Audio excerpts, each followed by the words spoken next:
आज के बोलबो ब्लाड सम्बन्धे। Blood is liquid connective tissue. ब्लाडेर मध्य रेड ब्लाड सेल्स रयेछे, व्हाइट ब्लाड सेल्सगुलो रयेछे, प्लेटलेट्स। এই সেলসগুলো একটা ফ্লুইডের মধ্যে সাসপেন্ডেড থাকে, যে ফ্লুইডকে বলা হচ্ছে plasma. Next, composition of blood, অর্থাৎ ব্লাড কী নিয়ে গঠিত? প্লাজমা এবং ব্লাড সেলস। প্লাজমা কি? প্লাজমা যেটা আমরা বলেছি যে সেলসগুলো সাসপেন্ডেড রয়েছে যে ফ্লুইডে, সেটা হচ্ছে পেল ইয়েলো কালার এবং সেটা এক্সট্রা সেলুলার, অর্থাৎ সেলের বাইরে ব্লাড ভেসেলের মধ্যে থাকে এবং এটা একটা ভিসকাস ফ্লুইড, অর্থাৎ সলিড এবং লিকুইডের মাঝামাঝি একটা sticky fluid. A specific gravity about 1.060, normal pH 7.4। একটা উইন্ট্রপ টিউব, এটা একটা উইন্ট্রপ টিউব। এই টিউবে অক্সালেটেড ব্লাড আছে এবং সেটাকে স্পিন মেশিন দ্বারা স্পিন করা হয়েছে, তার ফলে সেলসগুলো এবং প্লাজমা আলাদা হয়ে গেছে। আরবিসি থিতিয়ে পড়েছে নিচে এবং এই ছোট একটা পার্ট, এটা ডাব্লিউবিসি এবং প্লেটলেটস, এটা এই ব্রাউনিশ ইয়েলোইশ কালার। আর এই ইয়েলো পার্টটা হচ্ছে প্লাজমা। এই প্লাজমাতে থাকে ওয়াটার 93%, ইলেকট্রোলাইটস থাকে যেমন sodium, potassium, bicarbonate, calcium, chloride etcetera. প্লাজমাতে থাকে প্রোটিনস, অ্যালবুমিন, গ্লোবিউলিন, ফাইব্রিনোজেন। প্লাজমাতে থাকে নিউট্রিয়েন্টস, সিম্পল ফর্মে নিউট্রিয়েন্টসগুলো থাকে, যেমন কার্বোহাইড্রেটের সিম্পল ফর্ম গ্লুকোজ, প্রোটিনের সিম্পল ফর্ম অ্যামাইনো অ্যাসিডস, ফ্যাটের সিম্পল ফর্ম ফ্যাটি অ্যাসিডস, এছাড়া ট্রেস এলিমেন্টস আছে, লিপিড, কোলেস্টেরল, এগুলো থাকে। তাছাড়াও থাকে হরমোনস যেমন thyroxine, glucagon, insulin.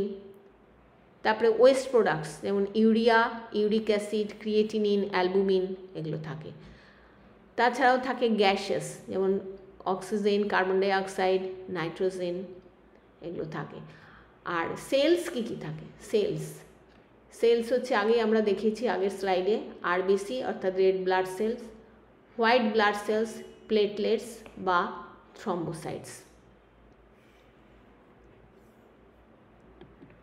Next, relative volumes of plasma and cells, অর্থাৎ ব্লাডে যে প্লাজমা এবং সেলসগুলো থাকে তাদের ভলিউম কীরকম থাকে। এখানে এই টিউবগুলোতে নেওয়া হয়েছে অক্সালেটেড ব্লাড, অর্থাৎ অক্সালেট হচ্ছে অ্যাক্টস অ্যাজ অ্যান্টিকোয়াগুলেন্ট, আর তার ফলে এই সেলসগুলো সেলসগুলো থেকে প্লাজমা সেপারেটেড হয়েছে। এটা হচ্ছে নর্মাল ব্লাড নেওয়া হয়েছে, নর্মাল ব্লাডে এই আরবিসি সেপারেট হয়েছে, আর এই পোর্শনটা হচ্ছে ডাব্লিউবিসি এবং প্লেটলেটস, আর এখানে হচ্ছে এই পোর্শনটা প্লাজমা। এই যে রেড ব্লাড সেল থিতিয়ে পড়েছে এটাকে বলা হচ্ছে হিমাটোক্রিট বা এটাকে প্যাকড সেল ভলিউম বলে। নর্মাল ব্লাডে প্যাকড সেল ভলিউম 40 থেকে 45% এবং প্লাজমা হচ্ছে 50 থেকে 60%। যদি এটা অ্যানিমিয়ার ব্লাড হয় তাহলে হিমাটোক্রিট দেখা যাচ্ছে, হিমাটোক্রিট অনেক ডিপ্রেসড, কম, অর্থাৎ ব্লাড সেল অনেক কম, সেই তুলনায় প্লাজমা অনেক বেশি। যদি এটা পলিসাইথেমিয়া হয় অর্থাৎ ব্লাড সেল অনেক বেশি, প্লাজমা কিন্তু কম। Next, what is blood clot? Blood clot. যদি ব্লাডকে স্টোর করে রাখা হয় উইদাউট অ্যান্টিকোয়াগুলেন্ট ছাড়াই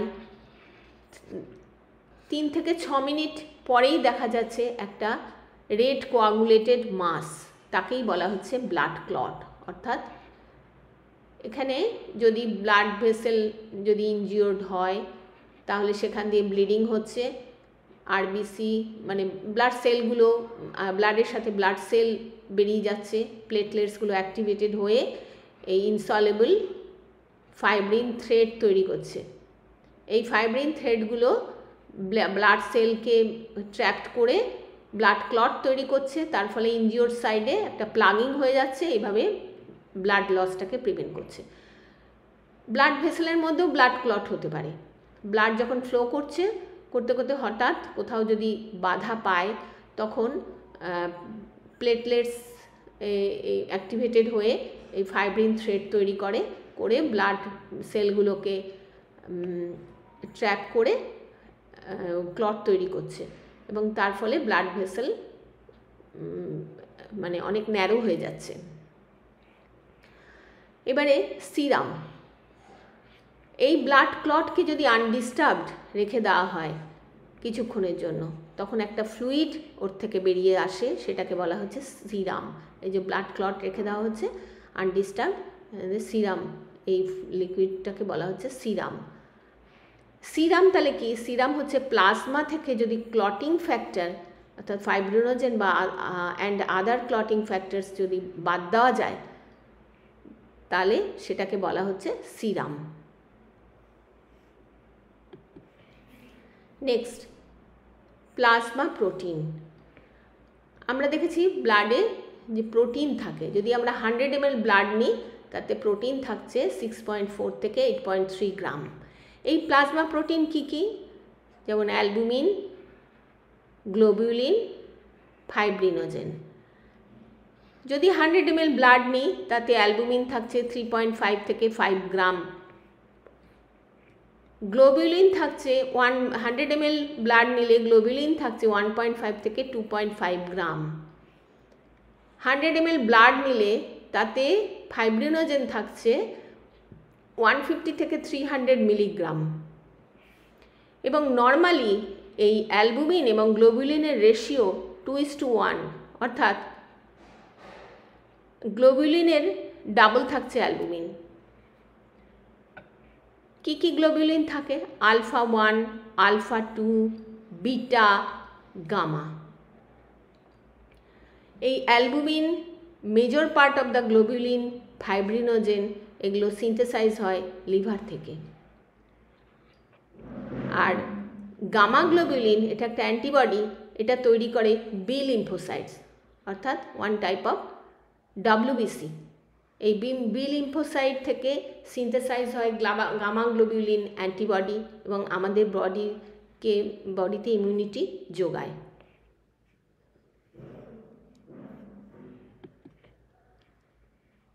next, function of plasma proteins. Number 1, especially albumin exerts colloid osmotic pressure. It maintains blood volume. এখানে একটা ক্যাপিলারি মাইক্রোসার্কুলেশন দেখানো হয়েছে। এটা হচ্ছে ইন্টারস্টিশিয়াল স্পেস, সেখানে ক্যাপিলারি রয়েছে, ব্লাড ক্যাপিলারিস। এখান দিয়ে ব্লাড ফ্লো আসছে, এবং ব্লাডে প্লাজমাতে যে প্লাজমা প্রোটিন থাকে সেই প্রোটিনের জন্যই ব্লাড ভেসেলের ওয়ালে হাইড্রোস্ট্যাটিক প্রেশার মেনটেন হয়, এবং এর ফলেই এটাই কিন্তু ব্লাড প্রেশার। এবং প্লাজমা প্রোটিন এই ব্লাড প্রেশার মেনটেন করে নর্মাল রেঞ্জে, এবং তার ফলে ব্লাড ভেসেলের মধ্যে একটা ল্যামিনার ব্লাড ফ্লো মেনটেন হয়, অর্থাৎ smooth blood flow.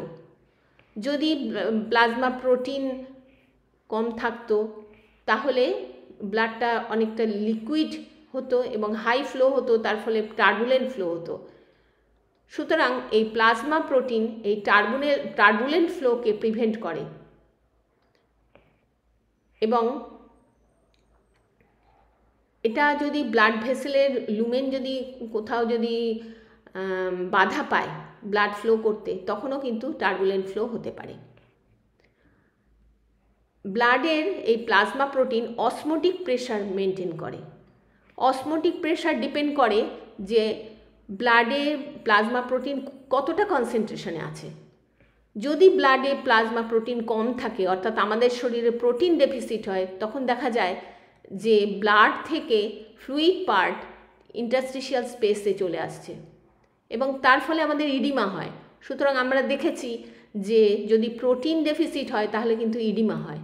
Vice versa, interstitial স্পেসে যদি প্লাজমা প্রোটিন কম থাকে তখন দেখা যায় যে ইন্টারস্টিশিয়াল স্পেস থেকে ফ্লুইড ব্লাড ভেসেলে ব্লাডে ঢুকছে। সুতরাং এইভাবে ব্লাড ভলিউম মেনটেন করে।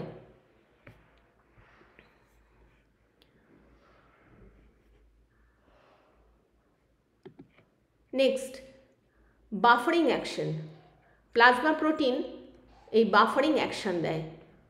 Plasma proteins are important buffers, so they help in maintaining acid base balance. এই প্লাজমা প্রোটিন যেমন অ্যামাইনো অ্যাসিডের অ্যামাইনো গ্রুপ যে পজিটিভলি চার্জড এবং কার্বক্সিল গ্রুপ নেগেটিভলি চার্জড। সুতরাং এই চার্জড মলিকুলস হাইড্রোজেন আয়ন এবং hydroxyl আয়নকে বাইন্ড করে এই ব্লাড পিএইচ মেনটেন করে, তার ফলে অ্যাসিড ব্যালেন্স মেনটেন হয়, অ্যাসিড বেস ব্যালেন্স মেনটেন হয়। Next function, plasma protein carbon ডাইঅক্সাইডকে ট্রান্সপোর্ট করে in the form of carbamino compound. Carbamino compound হিসাবে কার্বন ডাইঅক্সাইড ব্লাডের মধ্য দিয়ে ট্রান্সফার হয়। Several hormones, lipid soluble vitamins, bilirubin, এগুলো প্লাজমা প্রোটিনের সাথে বাইন্ড হয়ে ব্লাডের মধ্যে দিয়ে ট্রান্সপোর্ট হয়। Next function, immunity. আমরা আগেই দেখেছি যে গ্লোবিউলিন, গামা গ্লোবিউলিন, এটা সিনথেসাইজড হয় বি লিম্ফোসাইটস থেকে এবং এটা একটা অ্যান্টিবডি, এই আমাদের শরীরে ইমিউনিটি দেয় এবং ব্যাকটেরিয়াল ইনফেকশনের এগেনস্টে কাজ করে। Next, blood clotting. ফাইব্রিনোজেন, অর্থাৎ এখানে আমরা এই স্লাইডে দেখেছি যে এই যে ফাইব্রিন, ইনসলুবল ফাইব্রিন থ্রেডস যেগুলো তৈরি হচ্ছে, এই থ্রেডসগুলো, এই fibrinogen is converted into fibrin threads এবং এই সেলগুলোকে বাইন্ড করে একটা ক্লট তৈরি করে। এইভাবে ক্লটিং করে ব্লাড মানে ব্লাড ফ্লোটাকে, ব্লাড লসটাকে প্রিভেন্ট করে।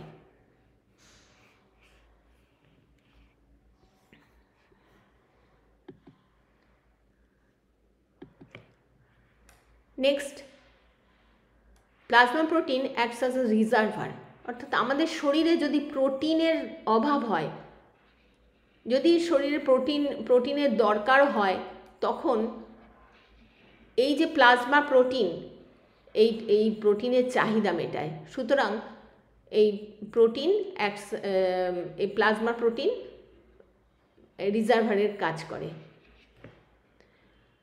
Last function is fibrinolysis. যদি ব্লাড ভেসেলের মধ্যে কোনো ক্লট ফর্ম করে, অর্থাৎ থ্রম্বাস ফর্ম করে, তখন এই ফাইব্রিনোলাইটিক সিস্টেম দ্বারা ওই ক্লটটা ডাইজেস্টেড হয়ে যায়। প্লাজমাতে যে এনজাইম বা প্রোটিন থাকে সেটা এই কাজটা করে এবং ব্লাড ভেসেলকে মানে বন্ধ করতে দেয় না, ক্লট দ্বারা বন্ধ করতে দেয় না, ওটাকে ক্লটগুলোকে ডাইজেস্ট করে এখানে ক্লটগুলোকে রিমুভ করে ব্লাড ভেসেলের লুমেনটাকে ক্লিয়ার করে দেয়, তার ফলে ব্লাড ফ্লো স্মুথলি যেতে পারে। এই পর্যন্ত শেষ করছি আজকে। তাহলে ব্লাড কি বললাম, ব্লাডের কম্পোজিশন বললাম, ব্লাড ক্লট, সিরাম এবং প্লাজমা প্রোটিনের ফাংশন বললাম। Thank you.